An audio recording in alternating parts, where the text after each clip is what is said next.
నుంచే దేవుని మీద ఆధారపడటం అనేది నేర్చుకుంటే రేపు అగ్ని పరీక్ష కాలంలో ఒకవేళ మనం ఉండాల్సి వస్తే ముందే మనం దేవుని మీద ఆధారపడటం నేర్చుకున్నాం కదా.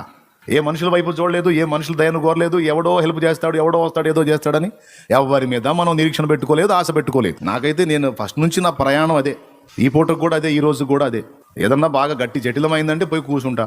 నా దగ్గర నేను డీల్ చేయగలిగే దారులు ఉన్నాయేమో చూసుకుంటా, వైనం చేస్తా. కాలేదా పోయి కూర్చుంటా. ఇక అప్పుడు తగాద పెట్టుకోవచ్చు ఆయనతో. ఏ దారులు లేవు, ఏమైనా దారులు ఉంటే నీ దగ్గరికి ఎందుకు వస్తా, ఏం లేవు కాబట్టి చూడు, నాకు తెలియదు, ఇక నువ్వే పట్టించుకోవేంది, నువ్వు కదులయ్యా నా పక్షాన అని కూర్చుంటే ఆయన ఎన్ని ఆదుకున్నాడు అనుకున్నా, ఎన్ని చేశాడు అనుకున్నా. ఇవన్నీ అనుభవాలు, మళ్ళీ ఒట్టి మాటలు కాదు. ఆయనకి చేశాడంట, ఈయనకి చేశాడంట, మీకు కూడా చేస్తాడని చెబితే కాదు, నాకు చేశాడు, అది రుజువు. మరీ మొరాయించింది ఏం మనకి వెళ్ళే సరిగ్గా చూడలేదు, ఫుడ్ అనుకొని కూర్చుంటాం, ఆయన చూస్తాడు. ఆయనకి మనం అంటే చాలా ఇష్టం అండి. నీ బిడ్డను నువ్వు ఎంత ప్రేమించుకుంటావో నీకంటే 100 రెట్లని చెప్పనా, 1000 రెట్లని చెప్పనా, 1,000 అని చెప్పనా, చచ్చిపోయాను.